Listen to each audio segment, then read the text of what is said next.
Okay, I'd like everybody to take their seats, please, so we can get the meeting started. Larry, take your seats and we'll get the meeting started. All right. Welcome and good evening, fellow members and guests. I'd like to open the September 3rd, 2025 meeting. It is now 6:05. We had a little bit of delay today, but with that, Samantha, will you take roll call, please, followed by the Pledge of Allegiance? Blackstock South, Chris Bissonette. Here. Bryce Canyon North, John Hike. Here. Cabrillo, Rainey Steffen. Cal Giesler, Elizabeth Garcia. Carriage Square, Vilma Contreras. Channel Islands, Tom McNally. Cypress, Noemi Corpus. East Village, Ronald Arguello. Here. 5 Points Northeast, Pat Brown. Fremont South, Kim Winch. Hobson Park East, Roger Poirier. Here. Kamala Park, Robert Lucio. Lemonwood, Larry Stein. Orchard Park, Diana Velzy. Here. Oxnard Dunes, Lisa Hewitt. Here. Oxnard Shores, Walt Hagedom. Here. Pleasant Valley Estates, Rosanna Biggerstaff. Redwood, Patrick Harlan. Rio Lindo, Sandy Diaz. Here. River Park, Paul Schneblin. Here. Rose Park, Alfonso Arroyo. Here. Sea Air, Edward Castillo. Seaview Estates, Isaac Calaf. Sierra Linda, Sergio Garcia. South Bank, Debbie Aravalo. Southwind, Sofia Vega. Via Marina, Doug Tauber. Here. West Village, Michael Gleason. Wilson, Angela Whitecomb. Windsor North, Brian Landers. And Chair, we have a quorum. Thank you. Lisa, will you lead us in Pledge of Allegiance, please? I pledge allegiance to the flag of the United States of America and to the republic for which it stands, one nation, under God, indivisible, with liberty and justice for all.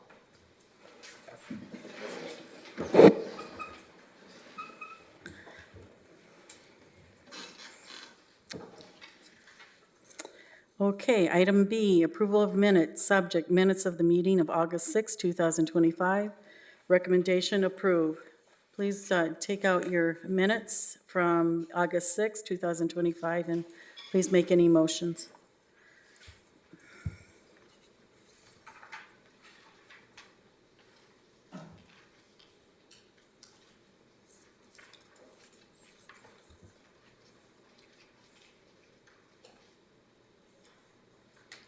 One correction is that I was present, not virtual.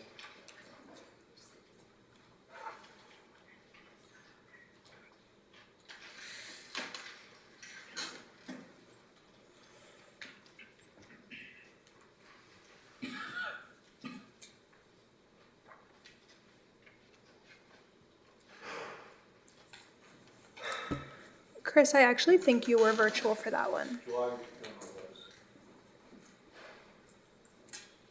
I think it was. It doesn't matter. It's fine.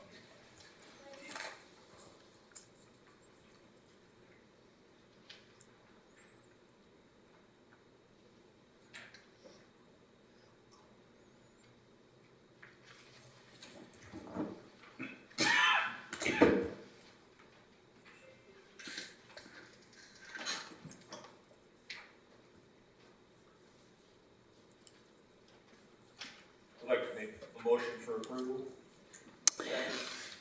Okay, I would like to make a motion on your motion. I'm not sure if I'm doing this right, but you guys can correct me.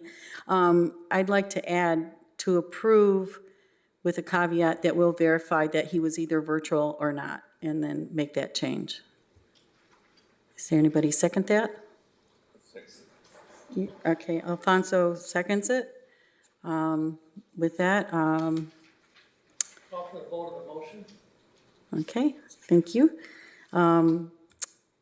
With that, does everybody agree to the approval of the minutes with the caveat that we'll verify whether or not it was virtual or not, with that change or possible change? Yes? Item H, I just have a question. It says discussion next month to confirm how many neighborhoods are interested in getting involved to ensure INCO can participate. Participate in what?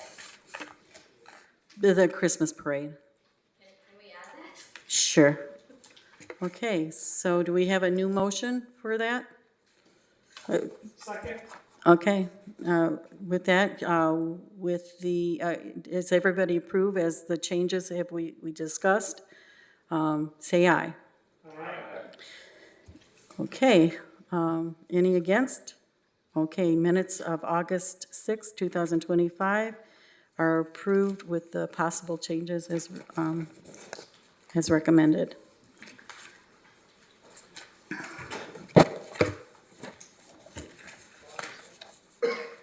Public comments. At this time, a person may address the INCO on matters within the subject matter jurisdiction of the INCO. The INCO cannot enter into a detailed discussion or take any action on any items presented during public comments at this time.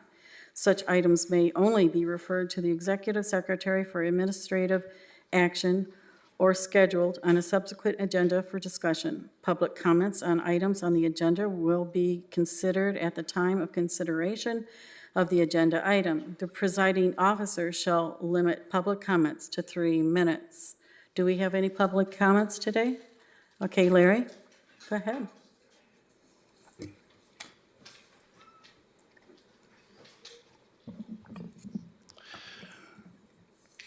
Good evening, members of INCO. My name is Larry Stein. I'm the chairman of Linwood Neighborhood Council. This is a meeting that is an event, that is a scheduled event. Now, there's signs at the elevator, at the parking structure that says the elevator is going to be open for scheduled events, and the elevator is not open. I would recommend that the INCO address City Council, since we're an advisory board of City Council, that the elevators should be made available on INCO meetings. That means it could also be made available for other public meetings, but in as much as this is an INCO event, the elevator should be made available to members of the public who need access to the parking structure for parking, because the first floor is usually tied up and I have limited mobility. I'm not handicapped, but I have limited mobility. I'd like to be able to use the second floor of the parking structure to park my cars. I cannot do that because the elevators are closed. So again, I recommend that the INCO, perhaps as a future agenda item, address City Council as an advisory committee to indicate that the elevator should be open during INCO meetings. Thank you very much for your time. Thank you. Is there any other public comments? No? Okay. All right, and nobody's online? Okay, so let's move on to item D, business. Neighborhood Quimby projects, community parks and recreation master plan. Recommendation that the INCO general membership receive a verbal update from public work staff on neighborhood Quimby projects, community parks, sports park, college park, campus park, progress, and the status of the Parks and Recreation Master Plan, followed by Q&A. And with that, I'd like to welcome Steve Hallett, and I don't remember your counterpart's name. Good evening, Chair in INCO. Steve Hallett, Assistant Public Works Director, and to my right is Morgan Kessler. He is our city engineer. So to take these items one at a time, actually, Morgan, number one is the Neighborhood Quimby project. So this item is addressing several things. So if a question doesn't get answered under the Quimby, it might get answered under the Community Parks Update or the status of the Parks and Recreation Master Plan. So we'll trade off as we go, and hopefully all the questions get answered. So the first item is the status of the Quimby projects.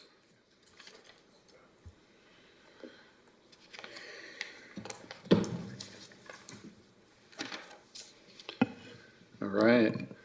Good evening, Chair, Vice Chairs, and members of INCO. Again, I'm Morgan Kessler, the City Engineer.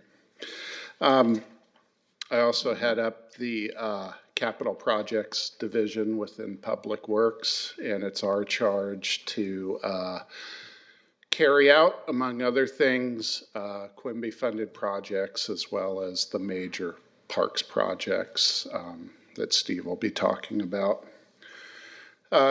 So, as you're all probably aware, many of the individual neighborhoods in Oxnard have a fund called Quimby. It's collected to basically offset impacts from development projects, to my understanding. There's varying balances from neighborhood to neighborhood. Steve and I both have a list of the individual fund balances, but what I will speak about are the active Quimby funded projects that we have going right now. There's 4 of them. 3 of them were added during the recent Capital Improvement Program CIP mid-cycle update. These 3 are Carriage Square, also Eastwood Park. Another active project is Seaview Park. And then we have Hobson Community Center East, and then 5 Points Park. And each one of these projects has relatively sizable Quimby Fund balances, and that's why they wound up in the CIP project list. Carriage Square, I'll start with Carriage Square, Eastwood Park, where we have a design contract with a landscape architect awarded, and that designer is kind of in the initial stages of vetting what needs to be done out there, and will soon be part of their task is meeting with the neighborhood council, or at least the chair, and hopefully we'll have, well, not hopefully, it's part of their job, they will have some initial designs for what they feel would work within the budget for that park. I don't know exactly when the step where the landscape architect is scheduled to meet with the neighborhood council, but it's soon, and by soon I mean within the next 6 or 8 weeks. Seaview Park, we just went through the process of soliciting for a landscape architect. We have one identified that's going to be recommended for award, and the council meeting where we will bring the contract for that architect to be awarded is November 4th, I believe, that council meeting. So we'll have a designer for CV Park very soon. Hobson Community Center Park East, where we're putting together the RFP, the request for proposals to find a landscape architect. Same with 5 Points Park, where we're scoping that project and putting together the RFP for the design work. So those are the 4 active Quimby projects. And sorry, last but not least is Via Marina Park. And yeah, we're at the kind of same spot with that. Same as CV. Yeah, same as CV. We're getting a landscape architect identified so that we could take them to council to and award a contract to them, and they can start the work on it. So that wraps it up for me for active Quimby projects. You want me to go ahead with? Yeah, and I can step in and just add a few more things. Okay. So just for everybody's information, we met with several neighborhood councils. We also met with other neighborhood councils that do not have active Quimby projects right now. Cabrillo's one of them. But for the Quimby projects that Morgan just mentioned, we engaged those neighborhood councils to get a scope of work. And we got the initial input from the residents of what they would like to see with the amount of money they have in Quimby. And that's the basis for what the architects are going to be working on. So the architects already have that information, and they're coming up with preliminary designs that will come back to the neighborhood and be able to say, okay, what do you think of this? In terms of Hobson Community Center Park East, we have an earlier write-up that came from Chair Poirier, but a lot of those requests do not qualify for Quimby. Quimby has to have a recreation component to it. So that one will have to probably go back, but given the amount of money that's available for that, one of the items was for the lighted walking trail. So it'll probably be around that type of recreation component. And so with that, I believe that finishes all of our items for Quimby. Actually, I have one more. For the Five Points Park, that is with the commission right now. They have had a couple of ad hoc committees that have been working to try to get the community together. We have the property for the Five Points Park, and the commission has been working to try to get input from the community of what we're actually going to put there. At our last commission meeting, there was actually a suggestion for a dog park at that property. So that's one more opportunity that the commission will explore before providing the recommendation for that project. Do we have any questions on Quimby before we move on? Does anybody else have any questions so far? No?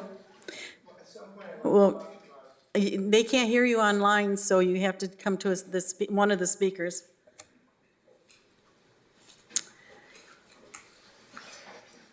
Go ahead, Walter. Walter Hagedorn, Oxnard Shores.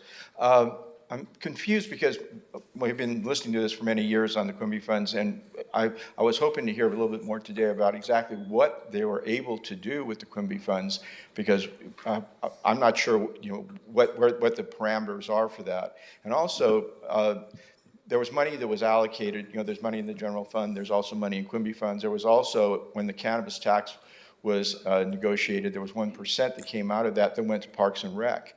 So I'm sort of curious where the money went, what pockets do these come out of, what can you use these things for? Because as a neighborhood, there are things that we would like to see what we could do. I'll start off by saying I do not have an answer for anything except for the Quimby. I am not aware of the 1% tax for Parks and Recreation. That's news to me. If that money was approved, I've never seen it. It was. But as for the Quimby funds, so let me give a brief explanation of the Quimby funds. Quimby funds are a developer fee that are generated within the community where a construction event happens. So you get a builder who comes in, they build a neighborhood, offices, some sort of construction, and in lieu of a recreation component, one of the things that's negotiated by the Community Development Department is a Quimby fee that is to be applied for recreation within that neighborhood. So in the city of Oxnard, the city adopted a policy that the Quimby funds should stay in the neighborhood where the Quimby funds were generated. However, if there are not any opportunities, there is the option for the Quimby funds to be utilized or combined with a neighboring community, as long as the community where the funds are coming from, there's a recreation component that they can use. So for example, one neighborhood has Quimby funds, but they don't have any opportunities to use it. The neighborhood next door has a park project that will also serve the neighborhood where the Quimby funds are. In that case, the Quimby funds can go over to the next neighborhood and be used there as well. Currently, there is over $10.5 million invested in Quimby funds throughout the multiple neighborhoods. And like Morgan said, we were given direction once the Quimby funds were kind of sitting in their own place in the budget, and they were not accessible. We were able to move those Quimby funds over into engineering, where now they fall into the CIP. So when Morgan says that during the mid-year cycle, 3 more projects got put into the CIP, that's how Morgan does his projects. All of the projects that Morgan and the engineering team are working on, it's in the CIP book, the 5-year CIP book. He cannot do anything unless it's in the CIP book, because that is the guiding document from City Council that prioritizes the city's projects. So when looking at the Quimby funds, it was, okay, which neighborhoods have the highest amount of money? Let's use those first. So the neighborhoods that were listed equal about half of the Quimby funds. The largest ones being Seaview and Via Marina. Those are the 2 largest, and then 5 Points. So those are the 3 largest amounts that are available. So I hope that answered the questions about Quimby. Oh, the question also, can you use Quimby funds for maintenance? Oh, great question. No, Quimby funds can only be used for recreational components, and they cannot be used for maintenance. They cannot be used for salaries. They can only be for implementing new equipment or replacement equipment. So you can use Quimby funds to replace a playground or replace another recreation activity or build a new recreation activity, but it cannot go to repairing a playground structure or repairing an exercise station or a restroom. It cannot go to that. But if you want to do like a bike path or bike trail or something like that? If it's a recreation component, and that's probably the number one request for all the Quimbys, is some sort of walking trail component. Cabrillo's, they don't have as much as the others. I think they're sitting on $160,000. So they do not have enough to do a rubberized walking track, but what they're requesting is a safety surface 5-bar wood chip material for their walking path that goes through the park. And so we will see if that is within within the available funds. But there has to be a recreation component, and it has to be a new or a replacement, but it can't be to maintain or repair. Thank you. I have a question. No, wait, he gets me Roger in line Poirier, first. Hobson Park East. So, Mr. Howlett He's, and Mr. Kessler.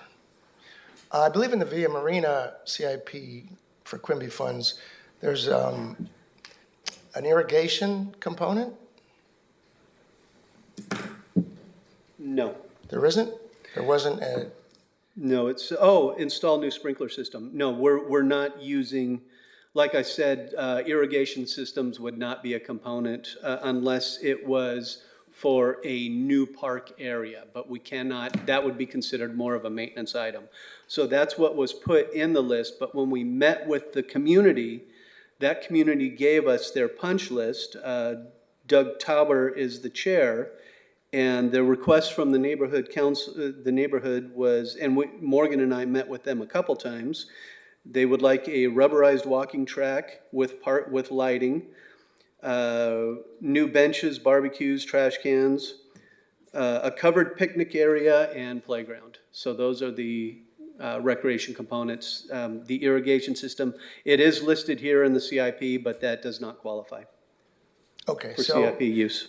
so the determination of what is recreational or not, that's what qualifies it for Quimby. Correct. But if a park is improved so more people can enjoy it, wouldn't that fall into recreational expense? Not as I read the Quimby. So the state, it's Senate Bill, I probably have it written here somewhere. I want to say 14, I can't remember. So is this, but- is this you deciding or? No, Michael no, Wolf? this would be what the Senate bill says. It says it has to serve a recreation component, and it gives examples of what those types of recreation components. And then it says it cannot be used for maintenance components, and then it gives examples of maintenance and repair. The irrigation could be construed as maintenance and repair unless it is a new turf area with new irrigation that is separate from the existing. But if we go into the current irrigation for the current landscaped area and just put in new irrigation, that's maintenance and repair. That's like replacing a slide of an existing playground. Yeah, I'm more thinking in terms of Community Center Park East and some of the things that are determined to be not Quimby. Is that you and Michael Wolf, or is it the city attorney, or is it the city manager? No, that was actually so there's a perimeter fence. We would have to prove that the perimeter fence has a recreation component. There was art. We would have to prove that art has a recreation component. I'm trying to remember what other items were on. I gave you my email, so I can't cheat. The fence is the thing that I was most interested in, because this park has always been considered to be the most dangerous in Oxnard. Not anymore, but it has been. And that's because it's had a lot of vagrancy issues and drug crime issues, which have pretty much dwindled away with the new restroom and the new playground. But a perimeter fence would greatly enhance the security of the park, as well as the usability, particularly for the Performing Arts Center, where they could actually use the park as another venue that they could program. It would add revenue to the park system and also to the Performing Arts Center. So that's why, I don't know, it would improve the park immensely. I don't know why it wouldn't fall within the broader category of recreation, but I'll give you this back. I think somebody wants to join. I don't know. Okay, go ahead.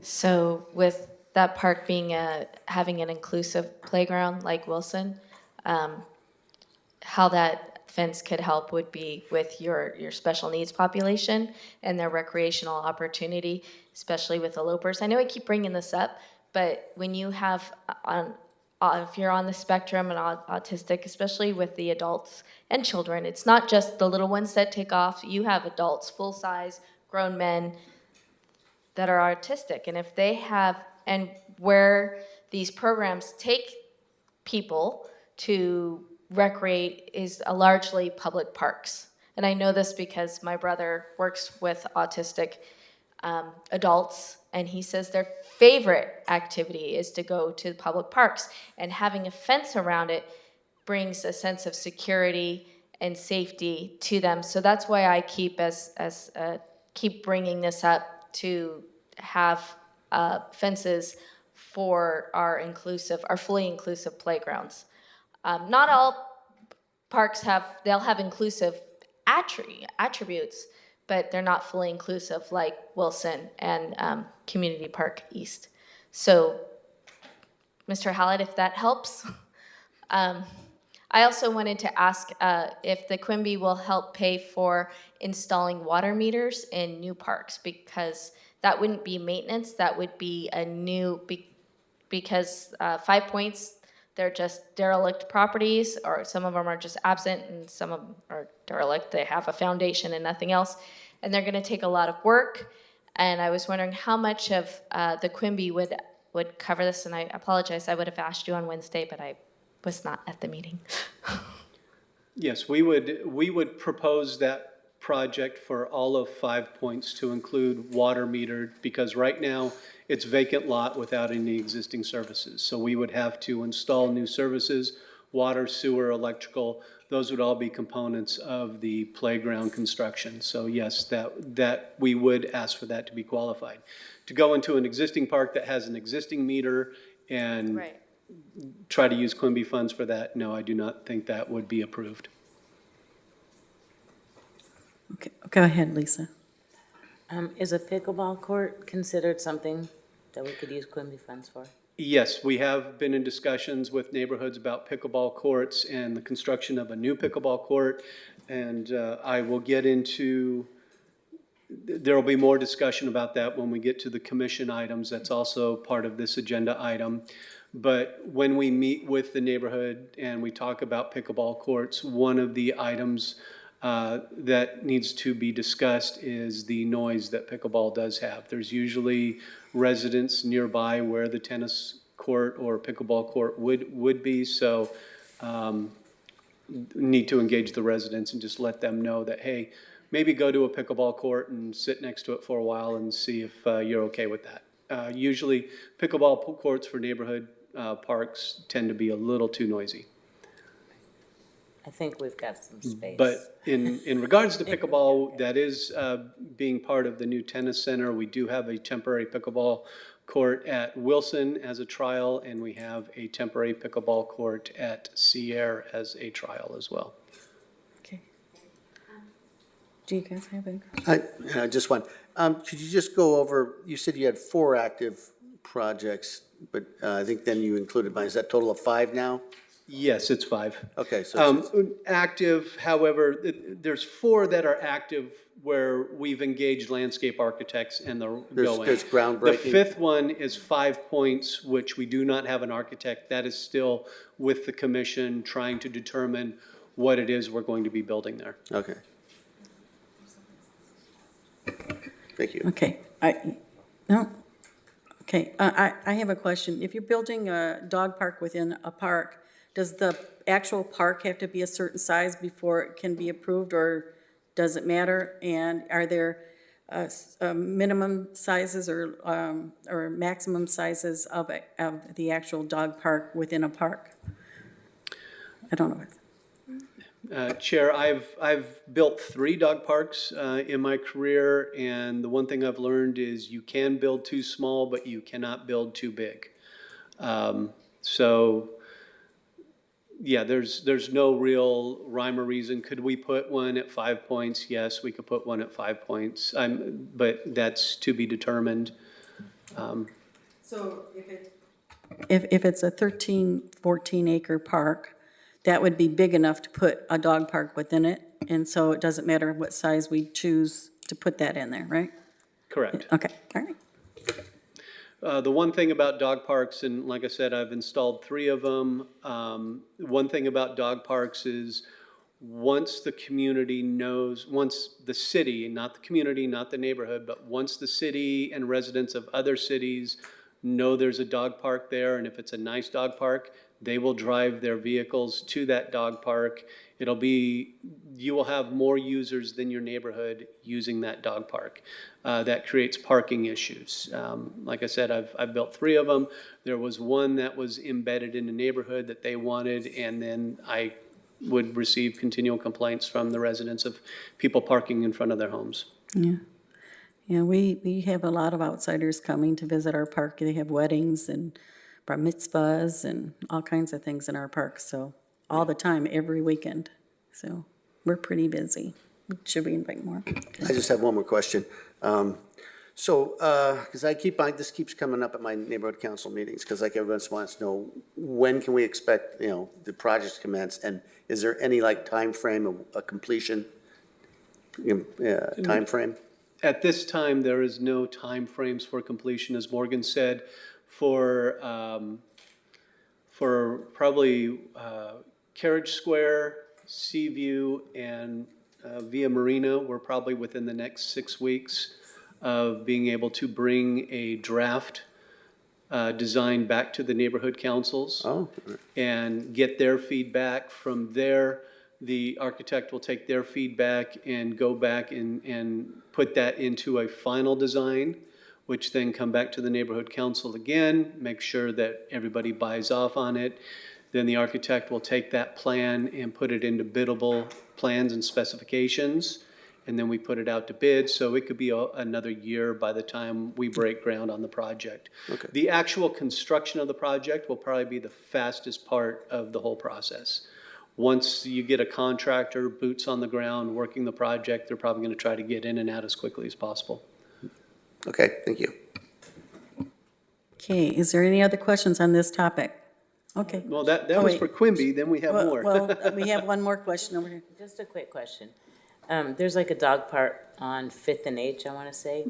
It's got a fence around it, but it has no shade, it has absolutely nothing. It's like, is that something that can be improved? I mean, if there's nothing there and it's just a fence, would that be an improvement they wouldn't allow? Is that something? That's a great question, Vice Chair, and that actually takes us into one of the next topics, which is the update on the Campus Park project. The dog park is a component of the future Campus Park project, so I'll turn it back over to Morgan.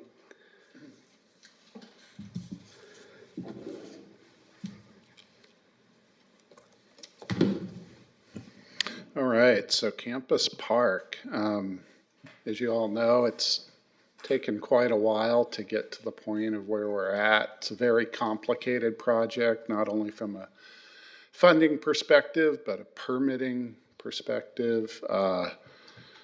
Technically, it's probably going to be one of our biggest parks. There's a lot of elements to it. So a lot going on with this park, but we're getting really close to putting this thing out to bid. By really close, I mean we hope to put this out to bid by the end of the month, the end of September. But just a quick status, we have completed set of plans and specifications, which means we could put together a bid package to put out to bid. We've received conditional construction permit from the Community Development Department, which is a huge milestone. We expect all NEPA and Section 106, which are environmental related permitting steps. We expect clearance by September 19th. Just earlier this week, I think Tuesday, we received the formal letter from the Federal Aviation Administration giving us their determination of no aviation hazard, which is a huge milestone. One of the last sort of hurdles we have to get over is we need to provide our funders a draft, what's called an avigation easement that's having to do with the runway of the airport. We expect to have that completed within 2 weeks. And 3 of our 4 grantors have given us the green light to go out for bids. So once again, we're hoping to have this thing on the street for bids by the end of the month. We're doing a longer bid period for this one because of the complicated nature of the project. I think we're giving 45 days. And after that, you know, if the prices are right, we're off to the races. So that's where we're at with Campus Park. Thank you.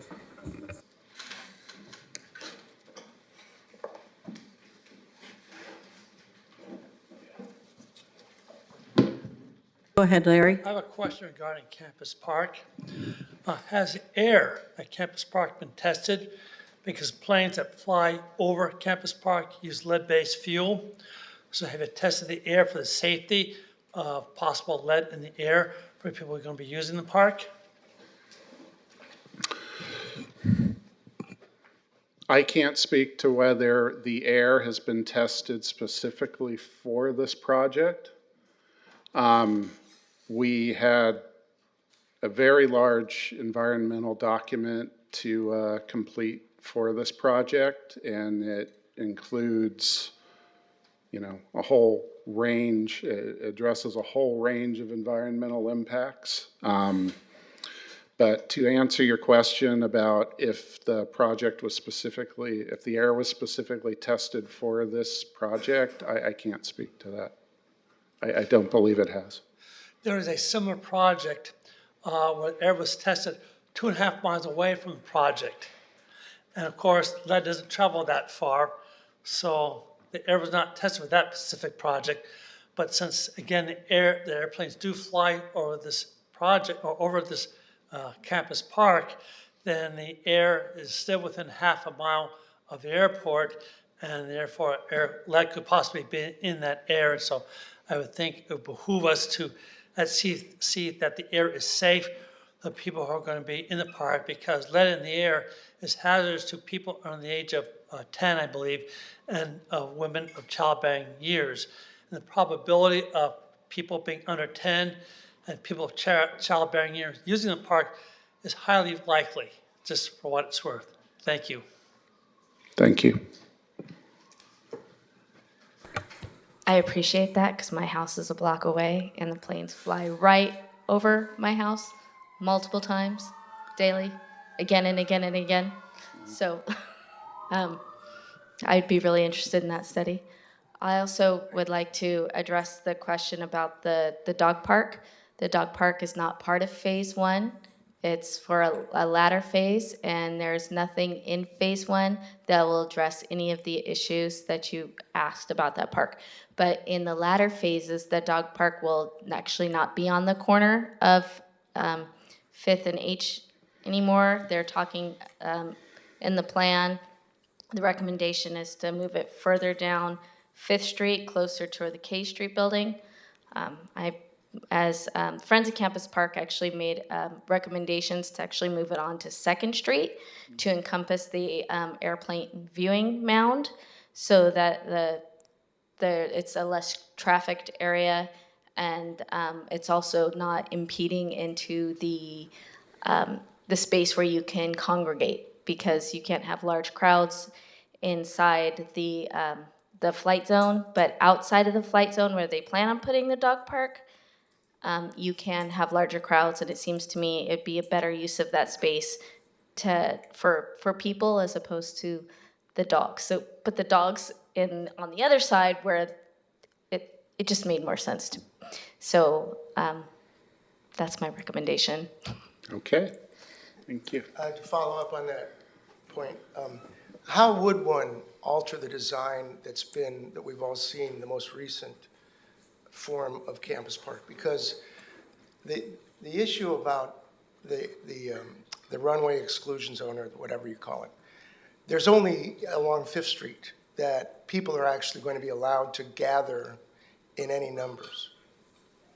The airport would push back if, that's why there's no athletic fields or no real organized play other than the Pelota Mixteca, which is also outside the runway exclusion zone.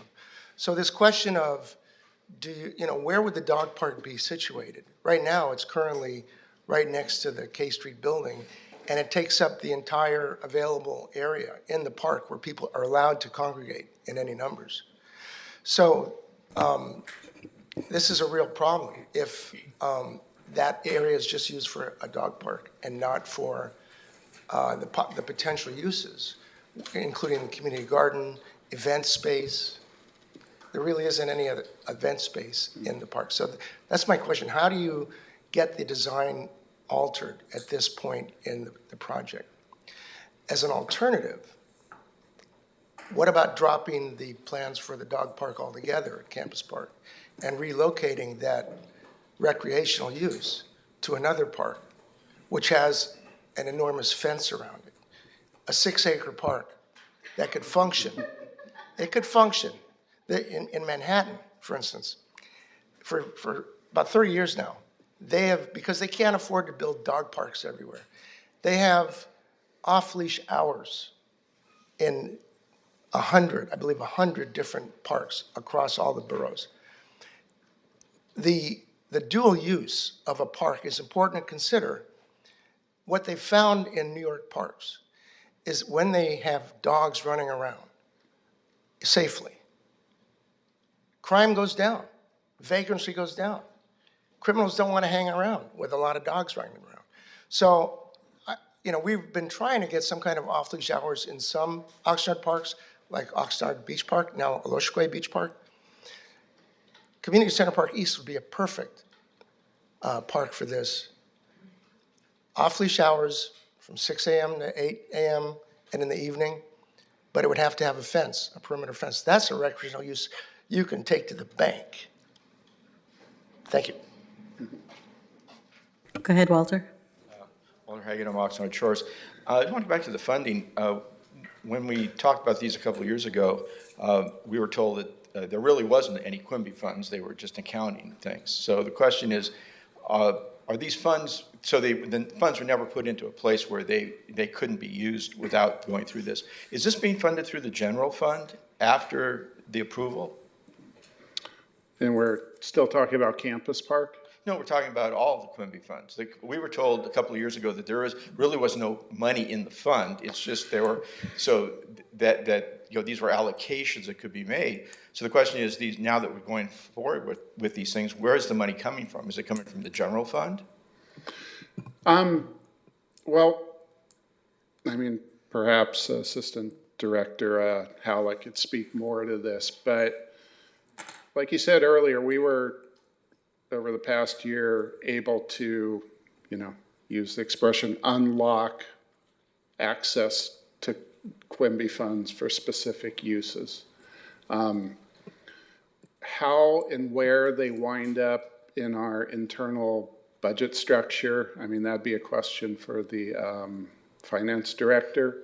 Well, I think it makes a difference, because if there were no funds, if they were absorbed into the general fund originally, then then what we're going through this exercise, then there wouldn't be any restriction on general funds going to maintenance or other things. So that's my question is, I was told 2 years ago that there was no money in Quimby funds, that was just an accounting. Steve Hallett, Assistant Public Works Director. No, the Quimby funds cannot be laundered through the general fund, thereby making it available. Quimby funds have to be set aside specifically for the purposes of recreation. So the money that was generated, which is now over $10 million, as it's generated, it is always there. As Morgan said, it was the city,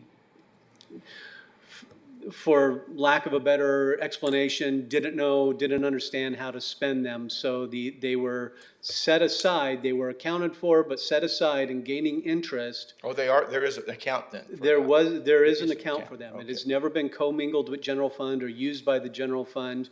Those funds have to remain separate and apart from all other funds. And as Morgan said, we were able to move those funds over into the CIP to be able to access them to begin moving forward on these projects to spend the Quimby funds. So that is where we're at right now. Thank you. Okay. Are we done with questions about the campus? I think we are. Are there questions to be answered? Yeah, about changing the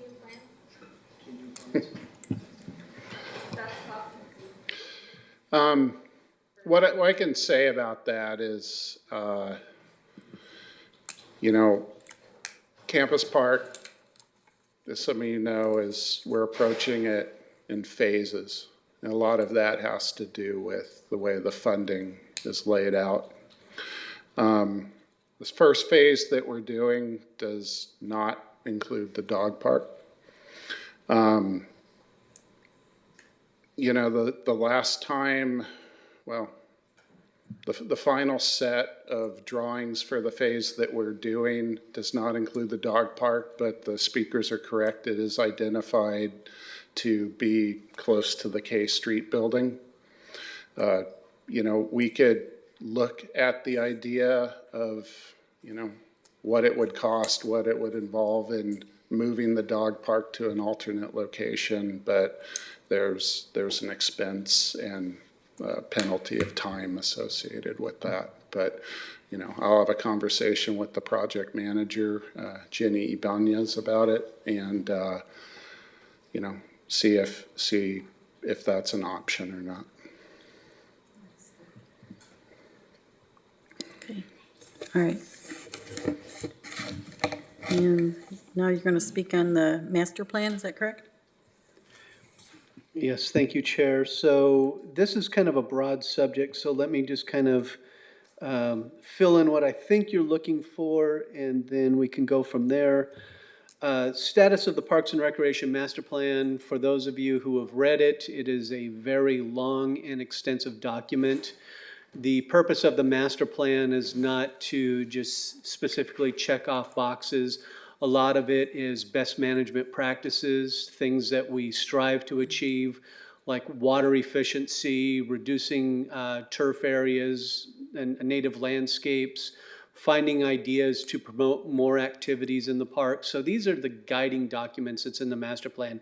It does identify as part of the recommendations some specific things that we're working on. So each year, the commission operates off of a calendar year. So beginning in January, we start off each commission season with a review of the master plan. And this master plan review with the commission begins a discussion among the Parks and Recreation Commission about what they would like to work on for the year. And with that, that generates our work plan for the year, and then staff has to work to see if we could put in those items throughout the year that they can continue working on. So some of the things that I can bring up that I've mentioned, but I can also bring up as part of this, I went through my notes and of what the accomplishments have been. So I already talked about the 5 points recommendations. So one of the things in the master plan for the recommendation is to maintain our current parks before building new ones, but we're still building new ones. But it's also find creative and efficient ways to develop new parks. And so that's the driving force for the 5 Points Park. What can we do that's creative because of lack of space, and what can we do that would be cost effective and provide services to the community? One of the other items in the master plan was regarding the tennis and basketball court conditions. That is specifically laid out as goal number 2, strategy number 3, find ways to improve these court surfaces. So this is an ongoing discussion that we've been having with the commission. Staff provided a report to them of all the tennis and basketball courts within the city and what condition they're in. And then I have to come back to the commission with some follow-up items based on what they want to hear. We discussed converting many of the tennis courts to alternate uses. One of those uses is futsal. It's basically similar to soccer, but it's played like hockey on a tennis court, but it's soccer rules. It's not 11 on 11 or 7 on 7. It's usually five on each team at the max, 3 on 3. So what would it take to convert a tennis court to a futsal court? What would it take to convert a tennis court into another basketball court? So these are the things that I will be bringing back to the commission about the alternative uses for these courts. Pickleball was also one of them. Just given the neighborhood, and a component will be having discussions with those neighborhoods of what will serve these residents better, because we currently have tennis courts that nobody's using. So if we put something else on that footprint, whether it be pickleball, futsal, radio-controlled track for their radio-controlled vehicles, if that's something that would serve that community, then that's what the commission would like to hear. We do have an open CIP project that is unfunded. So this is in our CIP to do court resurfacing and improvements. However, it's not funded.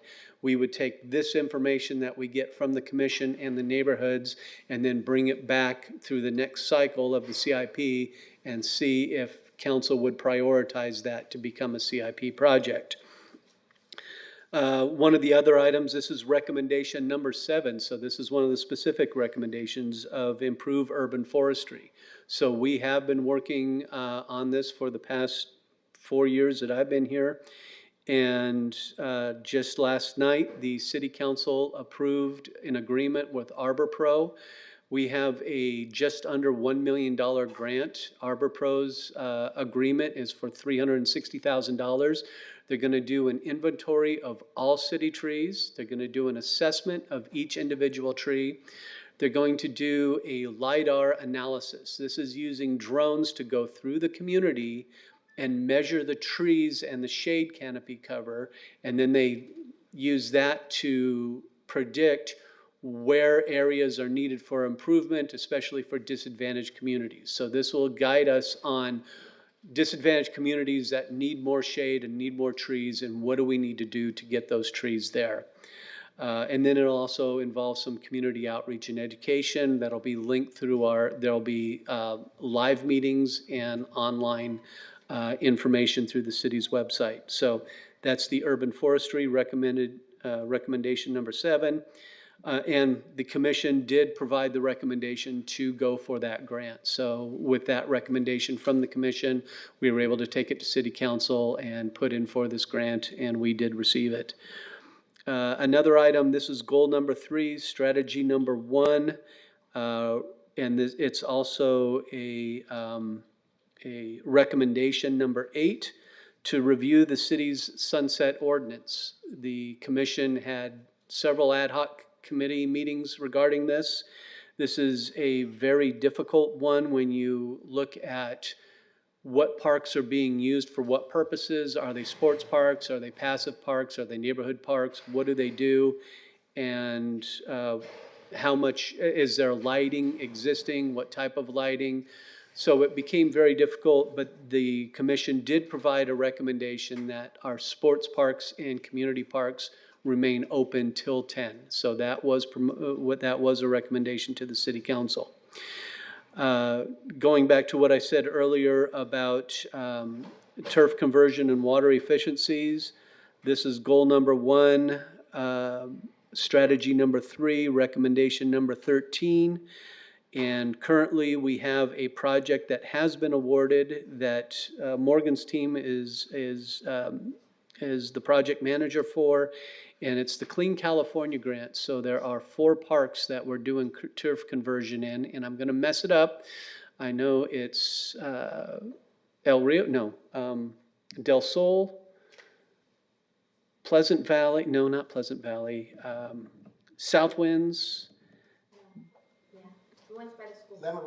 Lemonwood, and the 4th one is, drumroll, Beck. Thank you. See, I should just have the commissioners and former commissioners tell this part. They know more than I do. So that project is already kicked off, and also included in that is the expansion of the community garden on Camino del Sol. And then finally, the commission for goal number 3, strategy number 3, improve park safety. The commission has actually worked on 2 programs and provided 2 recommendations. One was for a park ranger program, and another one was for a park ambassador program. Both of these programs have not made it past legal. So there are questions about liability and safety, and so both of these are still held up at the legal level. So that is the Parks and Recreation Master Plan and how the commission has been working and implementing those items.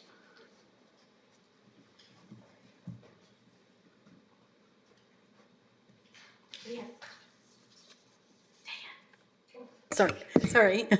Go ahead, I'm sorry. Go Thank you, ahead. Chair. Thank you, Mr. Howlett, for that enlightening report. Angela and I worked on creating the Parks and Recreation Master Plan over many years. It guides, it's kind of a vision statement. It was performed by a very well-regarded landscape architectural firm that does master planning for cities, for parks and things like that. They found, as you know, we've got 50 neighborhoods, we've got 50 parks. Parks are pretty well distributed around the city. They're not big parks. In terms of national average, we're well under what's considered the minimum amount of park space per 1,000 residents. It used to be 10 acres per 1,000. That's a very old American Landscape Association number. The Trust for Public Lands minimum number is 4 acres per 1,000 residents. I believe the Planning Commission has a goal of 3.5 acres per 1,000. We're under 3 by my count.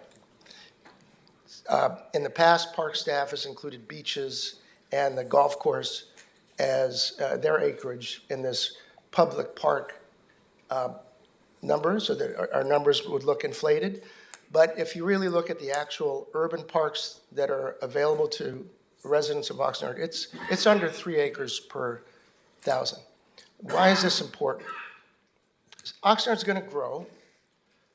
It'll get more dense, probably going up in the air in apartment buildings along our major arterials like Savers Road, Oxnard Boulevard. You can imagine, you've been to cities that were built before cars, for instance, where you have 5- and 6-story buildings everywhere. So I imagine that's the future for Oxnard. Those people will not have backyards. They're going to desperately need their parks. They're going to need every square inch of green space. So we can't consider building on parks. That's actually a problem my own park is facing. It's an idea that's floating out there. It hasn't been presented anywhere, but we've heard about it. There are a couple neighborhoods in the master plan. If you look at it, there are 3 neighborhoods which have no park. 5 Points is the least accessible for the residents of 5 Points to any kind of park. Their closest park is Plaza Park, which is not really a park. Redwood neighborhood has the Wainimi Parks available to it, and Cardi Park, that's its closest park. Tierra Vista neighborhood is the largest neighborhood in Oxnard without a park. There was supposed to be a 6-acre park built there, but the developer, this is before the Quimby Act, the developer just built houses on the space that he had promised. It's kind of, I haven't tracked down if the city council did anything about it back then, but there's an opportunity, perhaps, when they develop the South Shore acreage there for the port.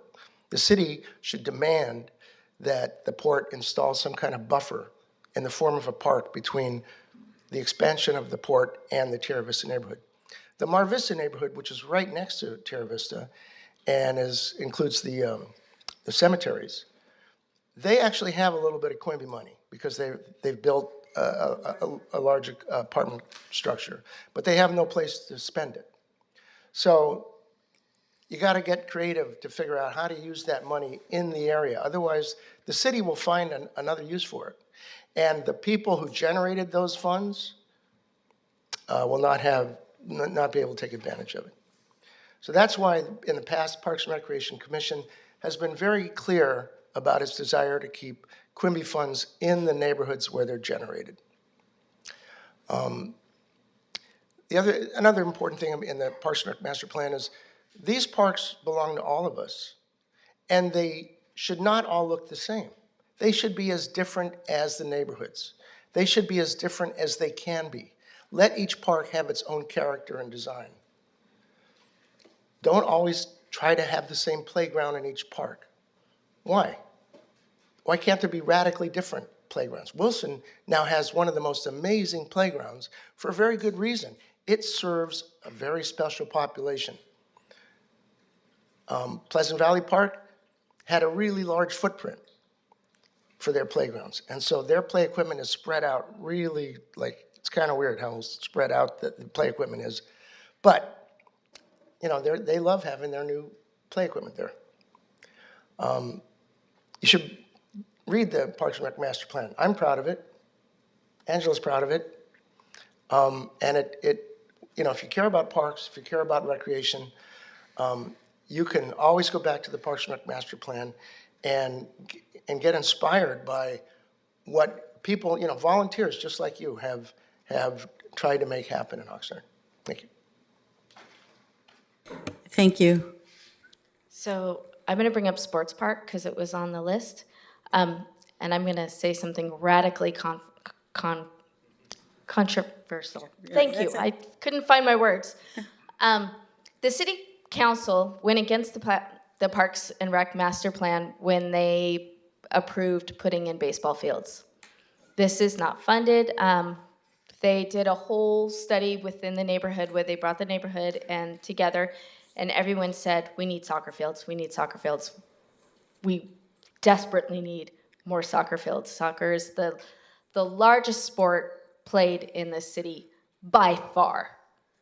What did the city say? We need more baseball fields.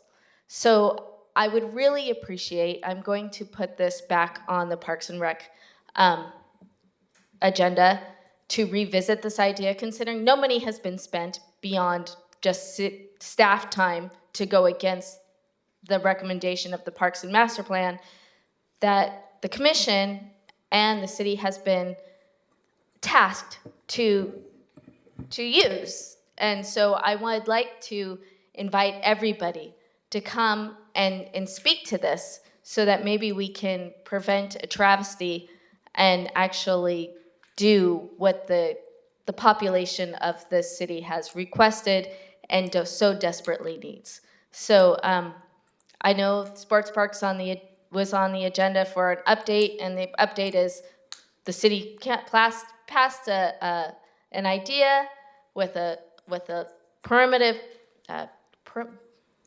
Perimeter?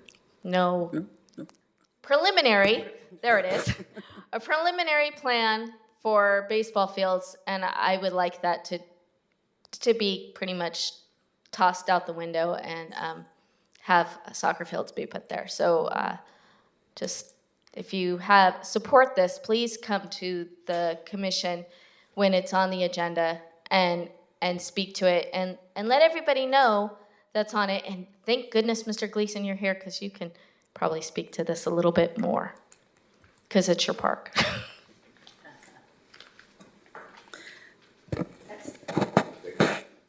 Go ahead. We had a large discussion on Sports Park. The other items on the agenda were, Sports Park. We didn't talk about Campus Park, we talked about Campus Park, we did not talk about Sports Park or College Park. I'd like to make sure we discuss College Park as well as Sports Park. Sports Park. Correct me. The Sports Park. Because Sports Park, how was that paid for? Who paid for Sports Park? Let me guess here. We had the Northeast Specific Plan that was developed and passed by City Council in 1992. And land was set aside for that park called Sports Park now, that corner of Gonzales and Oxnard Boulevard. And people pay developer fees because developer paid fees and the people reimbursed developers for this park. But we got 2,500 homes out there, and guess what? We got 25 acres of land that has not been irrigated for 25 plus years. Well, that's not quite right. It was strawberries it was strawberries prior to the turn of the century, but as of 2005, it's been vacant. But the people who bought homes in East Village and West Village paid the developer fees that they paid the city. We've had at least 3 park master plans in the last 25 plus years. We've had the park itself discussed many, many times. In fact, the neighborhood, West Village, talked about several times about having plans proposed. So where is the money to finish Sports Park? And why hasn't Sports Park been finished in 25 plus years? Because we've had city council meetings saying, with different people, it's take 25 years to develop a park master plan, 25 years to develop a park master plan. Well, it's been 25 plus years, so how can the park master plan for our park, I don't live in the neighborhood, but the sports park has not been developed. It's vacant land. 25 plus acres of vacant land has not been distributed. Now let's go to my favorite topic, College Park. And the pool for College Park, or lack thereof. Now we had a pool at College Park. I don't know how many people knew that, but at the turn of the century, we actually had a pool at College Park. And what did the city do? Similar to what they did at Campus Park, they filled in the pool. So 3 years ago, our illustrious city manager said, hey, we got $13 million. We're going to approve a pool for $13 million. And guess what the state did? The state gives $5 million to that pool at College Park. So what did the city do? They spent $5 million consulting fees.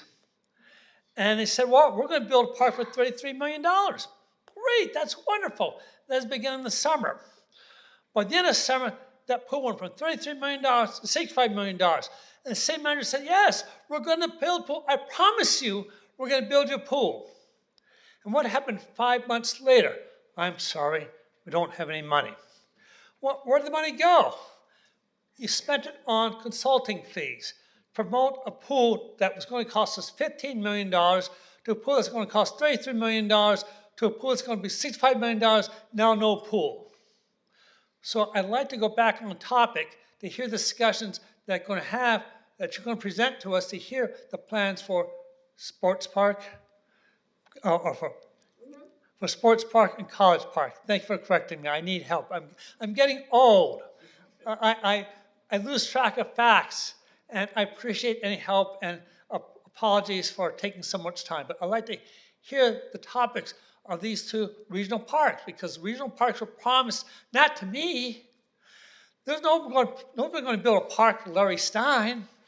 They might name a Stein, they might name a park, they might name a road to one of these parks called Stein's Way, but they're not going to name a park after me. I'm sad, I'm heartbroken. But at least let's get the parks built. Thank you. Thank you. Go ahead, Michael.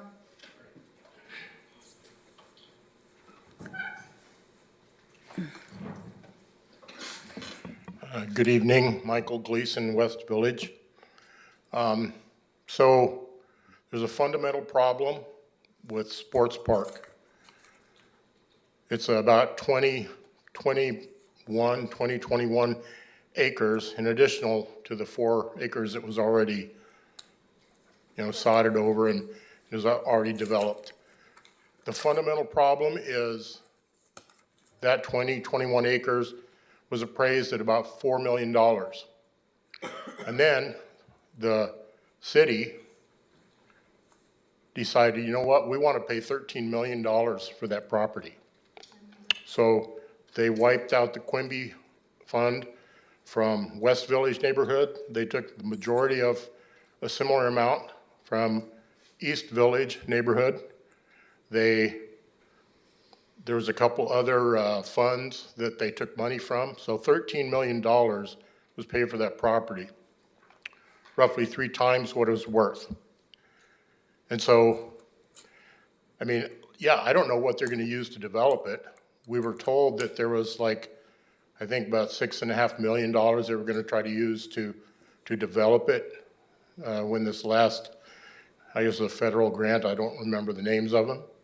But, so the sports park idea day that was held was a sham, in my opinion, because it was not really designed to gather a lot of input from the neighborhood or from the rest of the city.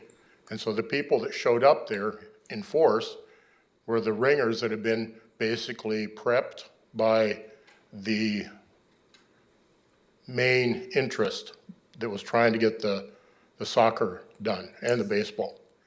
However, after they said this is what people said,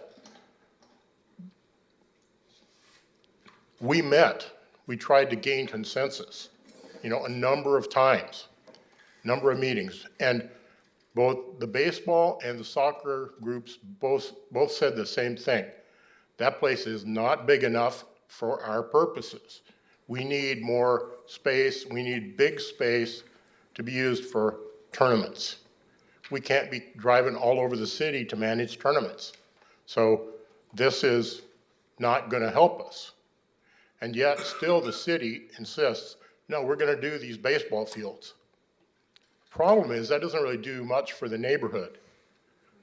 It creates, a huge traffic, potentially trash problem, congestion, property values, and quality of life is going to be impacted with that. And besides the fact that it ignored all the input that we've been gathering and providing to the city. And so I'm going to stop here, but I wanted to just clarify that this is an issue.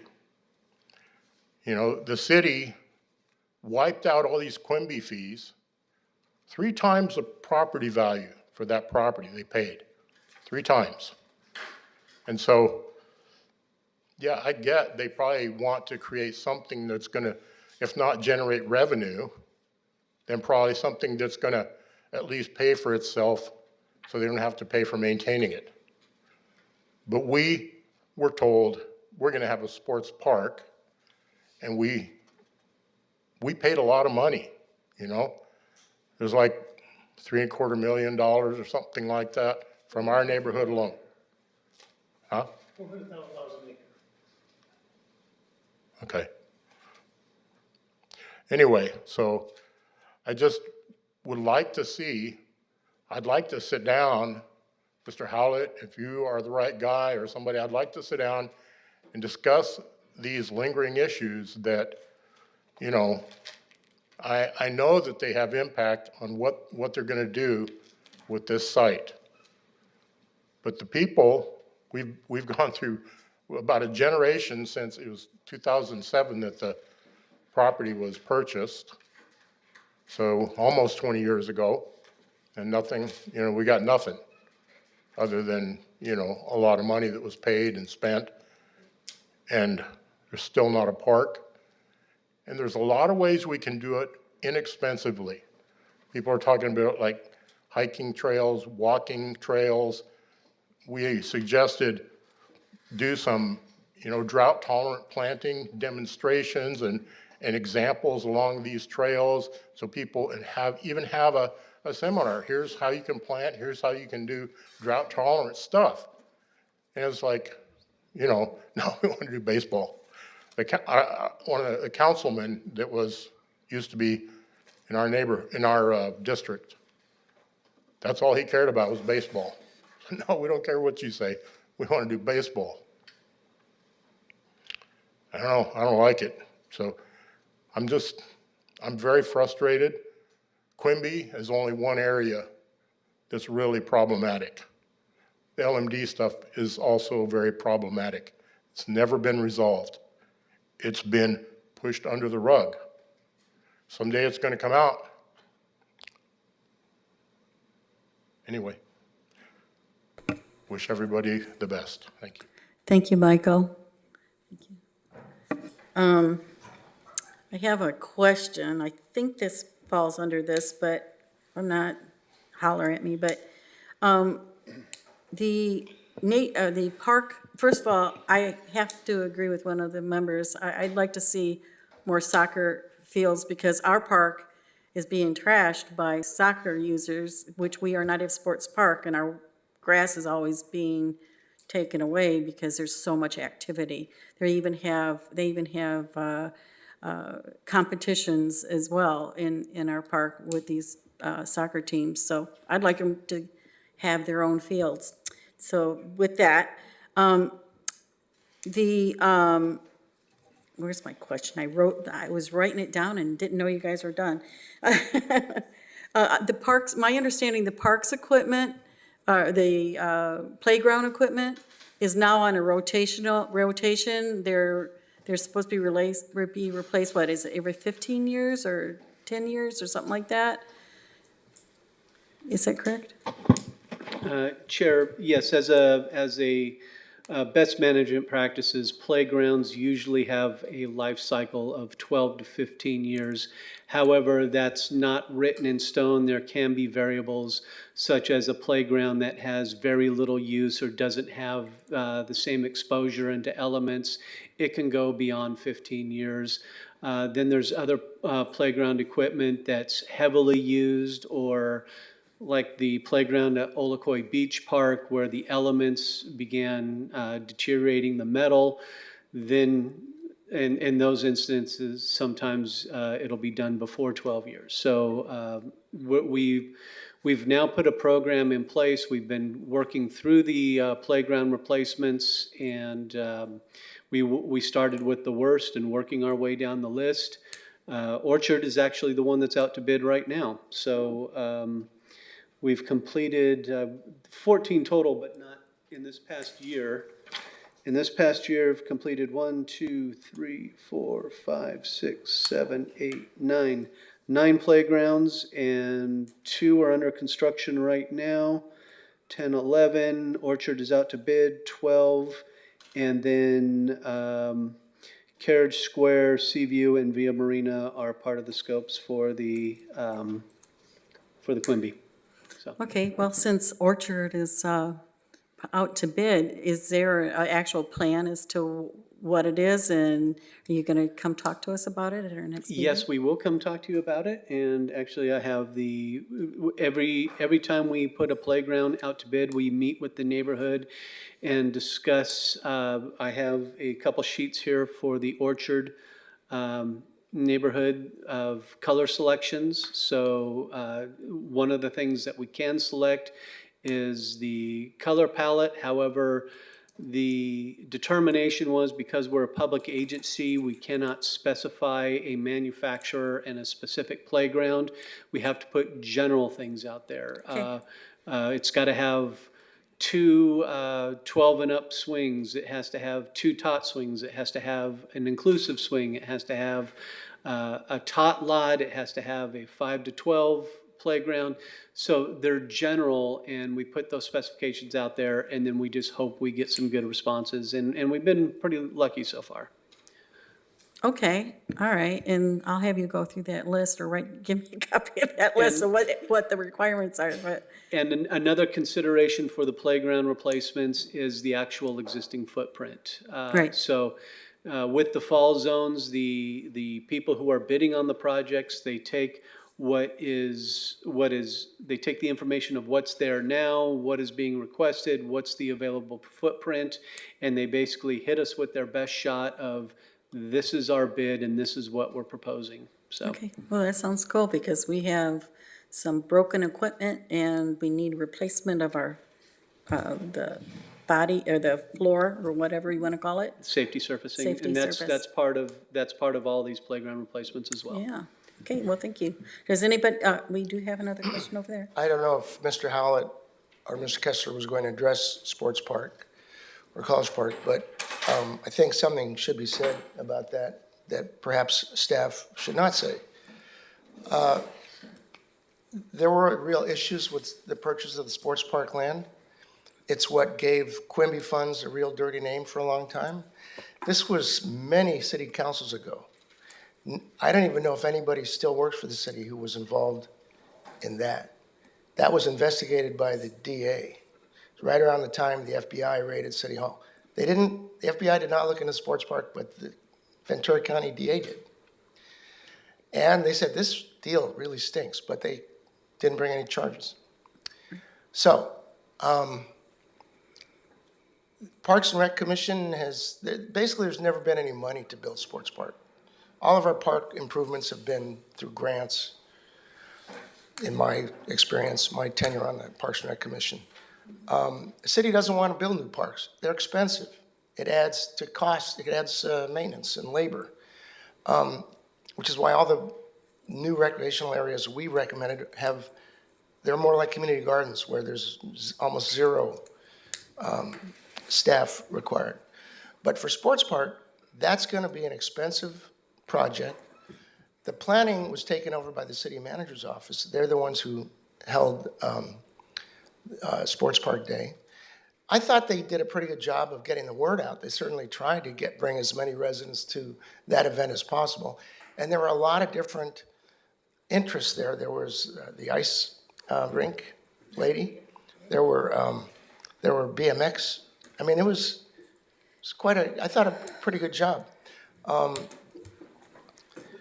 Even in the Parks and Rec Master Plan, I believe it does mention Sports Park as being ideal for a baseball complex. I think that's in there. It's a recommendation. I'm pretty sure it is. But now the other thing is, I believe there was a city council vote on building a baseball complex at Sports Park. So to Michael and anybody else who cares about this, if you were gonna, because Mr. Howlett and Mr. Kessler can't do anything about that. Right? Yes, they can do something. No, what could be done about it? It's us. Hey, Robert's rules. Hey, Chair. It's Robert's us. rules. No, what can be done about it is talk to this city council. Because this city council can reverse previous city council votes. And we could start the whole Megillah over again about what should happen at Sports Park. If there is water there, because there used to be strawberry fields there, I would strongly recommend filling those 20 acres with wildflowers and give them plenty of water to get them started for this upcoming winter. Because it should be a beautiful 20 acres, not just filled with trash and weeds. As far as College Park, something that wasn't mentioned, one reason there isn't any money and we couldn't float a bond measure because the city was getting sued to prevent it from floating bond measures he wasn't on the city council then, but he is now, the plaintiff in that. Back to you, Mr. Howard. Okay. Did you have anything else? Yeah, again, Morgan Kessler, city engineer. A lot of comments I had were actually said by Mr. Poirier. So what I can say is, from my seat where I sit, my perspective, manage the capital projects program. We are great at building projects if we have, funds and we have council direction. The two updates, they aren't even updates, they've already been said. What I can say about Sports Park is I have not received clear direction. When I put the latest CIP book together for Sports Park, there is $1.5 million of previous money identified for this project, and that is all. That, for a park of that magnitude, there's not much we could do besides perhaps some feasibility work. For the aquatic center, we have ready to go a fine set of plans and specifications for a absolutely beautiful aquatic center. It's just, as the speaker said, we're unable to bond at this time, and the only way to build a aquatic center of that scale is to for Oxnard to be able to bond for the funds to build that center. So the aquatic center, that's the update, which is really status quo. And for Sports Park, that's what I have to report on. I don't know if Steve has any additional information, but that's what I think we have another comment. So you don't need to build a $65 million aquatic center. You could build a $15 million pool. City council could go back and say, we're not going to build a $65 million aquatic center. We're going to build a $15 million pool. Now, the city says that there's no money. There's always no money. I mean, our previous speaker mentioned how the city always seems to be looking for grants and things like that to build our parks. But there's something called budget unfilled positions. So every year, the city budgets positions for all its personnel positions. But the city does not fill all those positions in any given quarter. So perhaps analysis can be performed on head counts at the end of every quarter, and the money not spent on head counts can be used for capital improvement projects to build those potential projects that could possibly go to parks. But it should be the city council's decision. And the INCO could recommend the city council that the city council performs headcount analysis, see what monies are available, not necessarily for parks, even though that's a very important part, but money in general, because the city has needs. Lots of needs, lots of money. But the money needs to be allocated. If it's not being spent, that review could be done quarterly, see what money has not been spent that can be reallocated. And I would recommend that INCO can make those recommendations to City Council for headcount analysis to determine what monies might be available for the public to use that's not been allocated for headcounts that have not been spent. Thank you. Thank you. Thank you. So did you guys have any more to add or no? Well, thank you very much for coming. We really appreciate it. And thank you so much.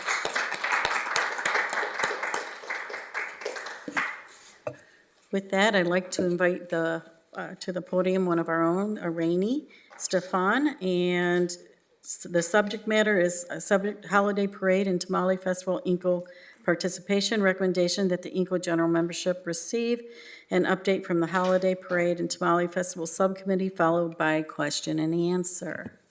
Hi. Well, this is going to be very brief. I would like to touch on the committee. So we have Larry, Sandy, well, this room, basically. Everybody's gone. And then Lisa is on our committee. We would like at least one more person on our committee. And I did speak with the Downtowners group today. They will be releasing the information on the parade about mid-month.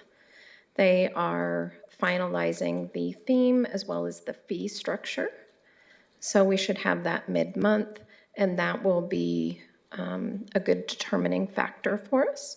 We are currently reaching out to chairs and vice chairs to see how much participation we can get, and that's kind of where we're at. And I would ask anybody that's here to grab one of us before you leave so we can touch base with you. Questions?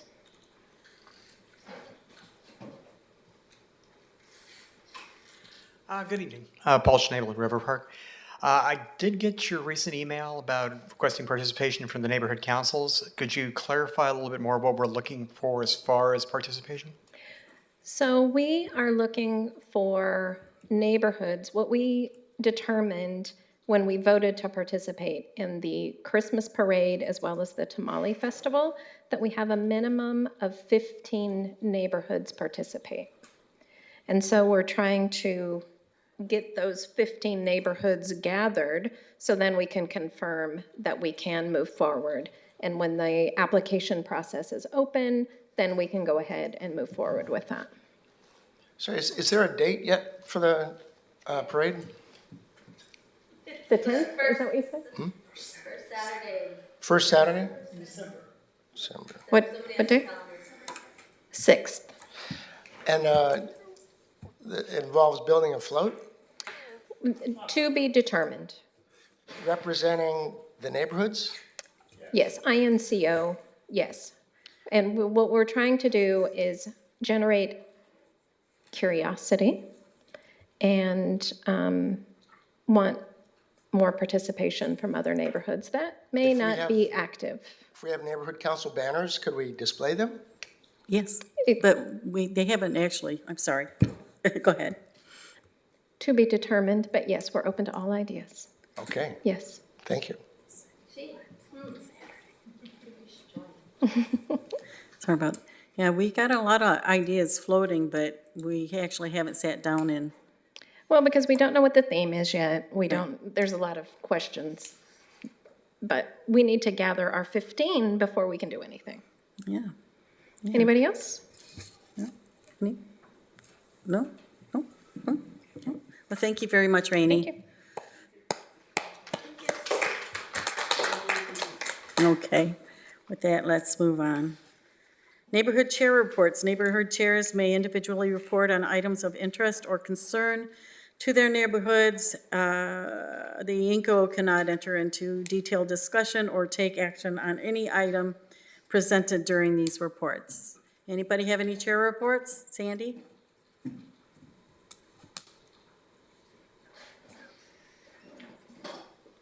Hello, Sandy Diaz from Rio Lindo, and we do have an upcoming meeting on September 18th. That's a Thursday at Rio Lindo cafeteria. And I know we are planning on having Jerry Martinez to give us cert information.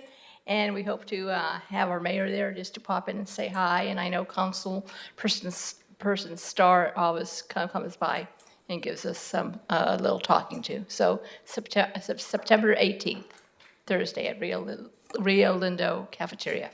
Thank you. Good evening, Ronald Arwejo, East Village. We had a very good meeting last week. Our county supervisor, Kelly Long, came to our neighborhood, and so that was great. And also, in addition to Councilman Starr, Mayor Pro Tem Tran, and along with Rio Lindo Chair Sandy Diaz also came. Supervisor Long represents about 8 or 9 neighborhoods in Oxnard, and so I encourage everyone to contact her office. Give it a few months. It's great to see because a lot of people in the neighborhood weren't even sure what a county supervisor does. So it's great to have that perspective from her office. It's not deja vu. We are having another election in November. So whatever side you are on Proposition 50, please get yourselves informed. At our next neighborhood meeting, we're actually having our city clerk come to our meeting. So I encourage everyone to get City Clerk Lopez or County Clerk Recorder Michelle Ascension to talk more about the upcoming election in November. Thank you. Thank you, Ron. Roger? Roger Poirier, House Park East. Sorry I missed the August meeting. Wanted to report on July 17th, we held a District 4 meeting. Wilson, again, was the only neighborhood that had a quorum, although Kamala did a pretty good job. They had 10 people at our district meeting. They almost had enough people to hold an election that night. That's why we do District 4 meetings, because we have 8 neighborhoods in our district and only 3 active councils. So we want to give residents in District 4 an opportunity to come into some kind of neighborhood council event. You know, it was at the Performing Arts Center. We had people from streets and traffic engineering speak about speeding mitigation in our neighborhoods. We have a problem in several neighborhoods in District 4. We had our council member there, Gabriela Rodriguez. We had police, I forget, what did our police commander talk about? What did he talk about? Yeah, I don't know if there was anything. He just gave an Oh, it was about fireworks. Oh, yeah. It was a report about fireworks enforcement and what the OPD is trying to accomplish there.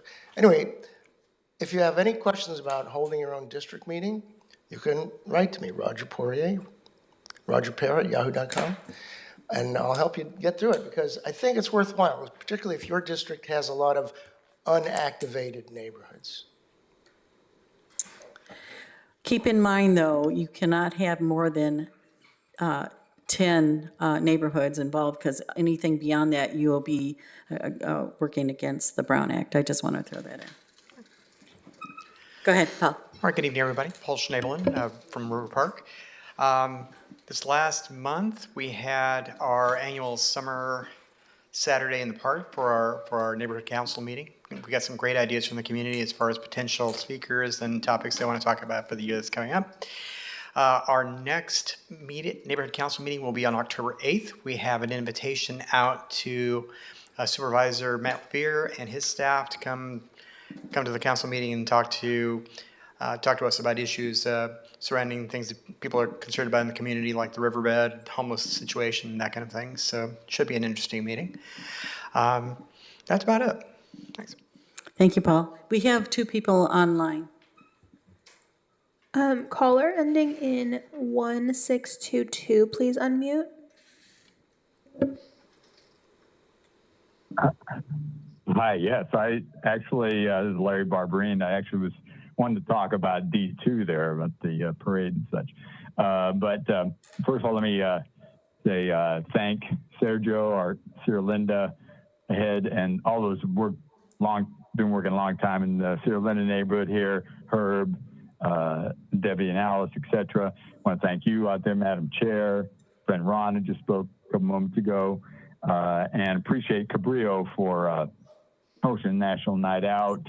That was fun, especially for the kids, so they can not be afraid of the police and fire. It's a major reason for the nights out. So I really appreciate that. I am urging that, and I'm glad the speaker did mention Christmas parade. I urge the city to, because I noticed on the agenda it says holiday parade. Please, let's not go back to that political correctness. Let's keep it as Christmas parade, Christmas tree lane. Even if you don't celebrate the birth of Jesus, and we know he wasn't born probably at that time of year, but still it's commemorating the birth of Jesus, and you believe he's, some of us believe he's the savior of the world. Okay, you're Other not believe- speaking on the topic right now. You got to speak on the topic. You could submit your. I put in, I did put in *9 at the beginning of the holiday parade notice, but it wasn't noticed. So that's why I'm talking about it now, if I may. Well, you can put your comments in writing to us and submit them, because right now we got to abide by the Roberts rules. So I apologize. Please, Madam Chair, yes, thank you, Madam Chair, because I did put that in. As soon as you were opening words, you were saying about the holiday parade, but I'll let it go. It's okay. We'll talk about it another time, but thank you for your work in the meantime. All right, God bless. Thank you. Speaker ending in 3259, please unmute.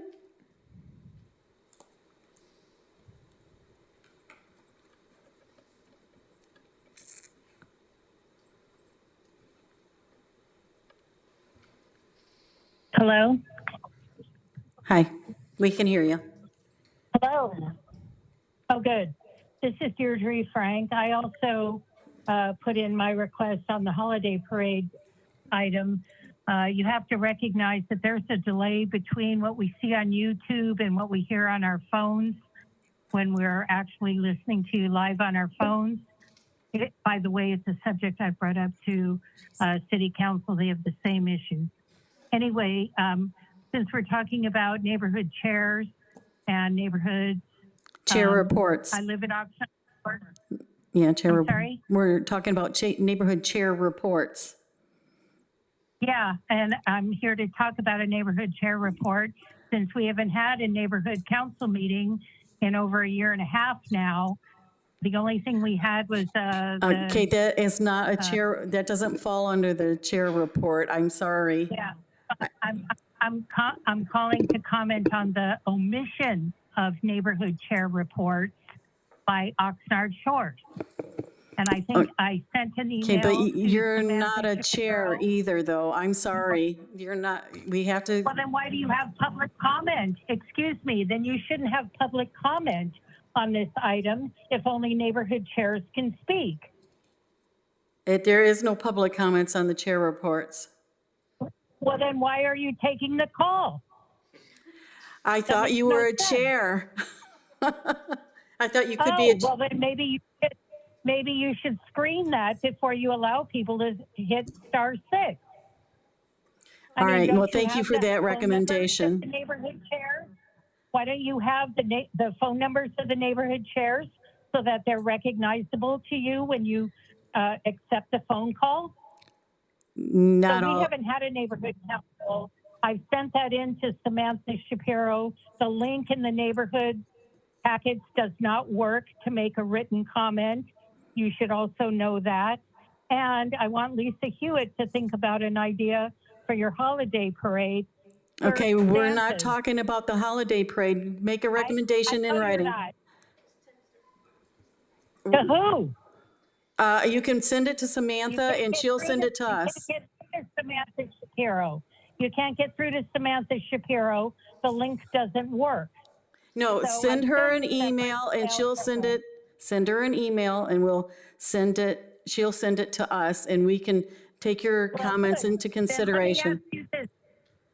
Did you get the comment I sent to Samantha Shapiro? I'm sorry. Please, we are now going against the Brown Act and we cannot do that. We're going to have to move on. Go ahead and send your comments to Samantha Shapiro. This isn't a Brown Act violation. I'm asking you if you received my correspondence that I sent days ago. Thank you. All right, so let's go on with the neighborhood chair reports. Are there any other chair reports? See, I don't know if those are new up there or not. Two, okay. All right. Go ahead, Walter. Yeah, I'm Walt Hagan from Oxnard Shores. We are working on an election meeting for September 24th. We already have the Hollywood Beach Elementary School planned, but we're working on Wi-Fi so we can do a hybrid meeting, and that's important to us. We're not quite sure whether we can do that yet. I think Samantha's worked very hard to get that done, and I think we will be able to pull that off, but that'll be September 24th. Also, we've been very active with the airport, and we've been on, as many have been on the board for the Part 150 study. Myself and our vice chair and head of our transportation committee met with Supervisor Lopez about 2 weeks ago on the airport, considering the report is now about done, and we have a lot of questions on it, and we brought those up to her, so we're hoping to get some more answers on that, and a lot of the people here are interested in the airport. Thank you. Thank you, Walter. Rainey? So I was unable to attend our National Night Out, but I understand that it was a smashing success, which I'm really excited about. And it's something that our neighborhood looks forward to every year. And our beat officer is a regular at our meetings and our neighborhood watch, and so we get a lot of participation from him. So yeah, it was, I hear it was great. And then we have an election meeting coming up in October. Right now, it's scheduled for the 22nd, but we're hoping to move it to the 29th, so that is to be determined. Go ahead.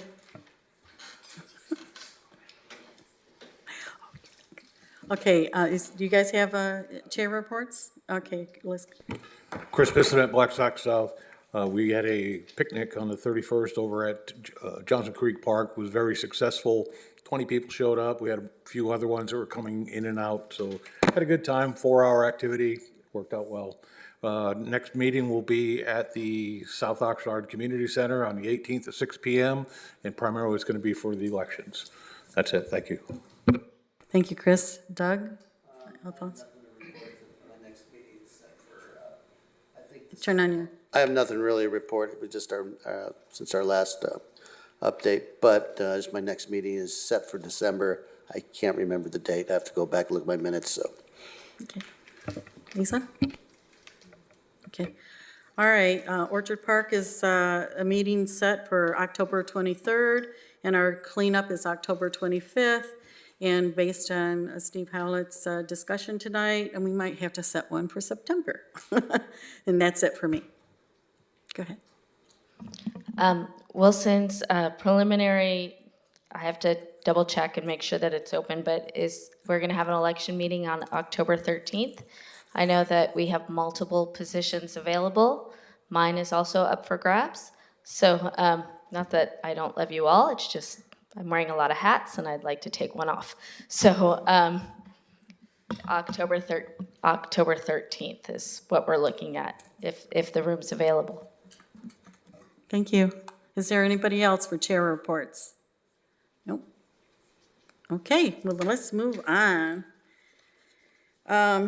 Report of the executive secretary. The executive secretary shall report on items of interest to the INCO occurring since the last meeting. The INCO cannot enter into detailed discussion or take action on any items presented during this report. Such items may only be referred to the secretary for administrative action or scheduled on a subsequent agenda for discussion.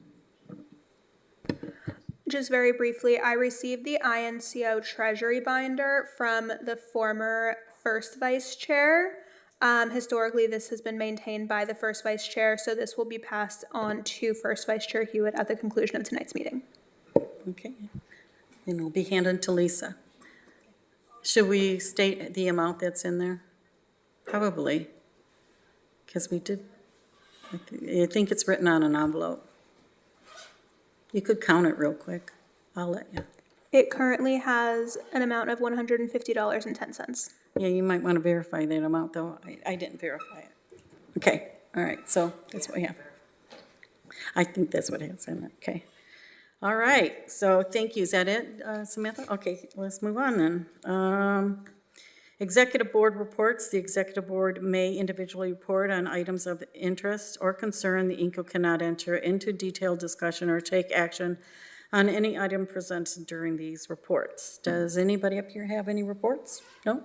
I don't either, so let's move on. We're getting close. Items for future consideration. Members may request that items be placed on future agendas for extended discussion.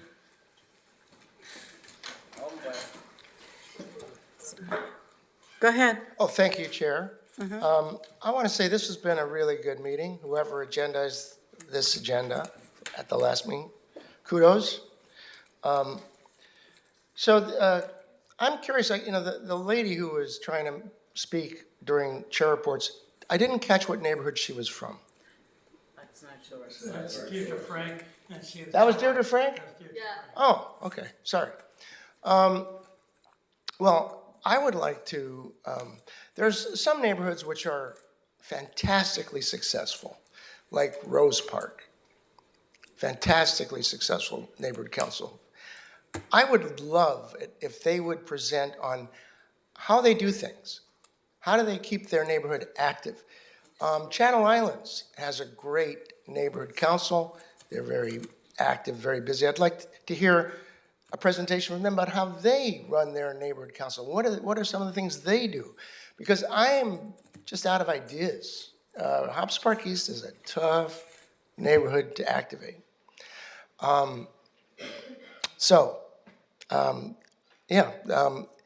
Any neighborhood chairs who feel like they have something to share about what's working for their neighborhood? That would be great. I mean, that could be like a featured thing for every meeting going forward because, spread the wealth around, inspire the rest of us. And if anybody wants to maybe talk about how to activate neighborhood councils in your district that are inactive, that could be another agenda item for some future meeting. Thank you. Thank you, Roger. Go ahead, Larry. Yeah, we are actually an advisory group to City Council. So I was wondering if the Executive Board would like to have a discussion as to whether we could have an item on the agenda at City Council meetings periodically to talk about what INCO has actually done, what INCO wants to do. For example, I recommended earlier this evening that INCO suggest that we review the headcount report for headcount analysis to determine if there's funds available that can be used by the City Council instead of recommendations by staff.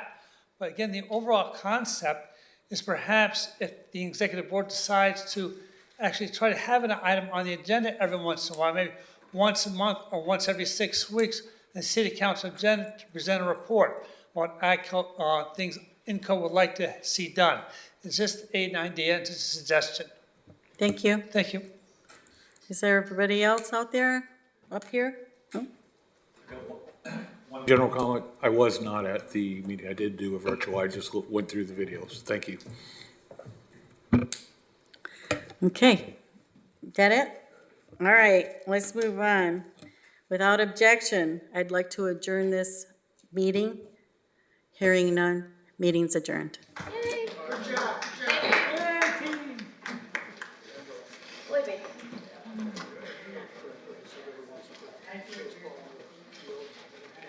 didn't recognize Jerry. See it? We had a discussion a couple years ago on the cannabis thing, and we talked about, remember the 1%, and you and I discussed how that 1%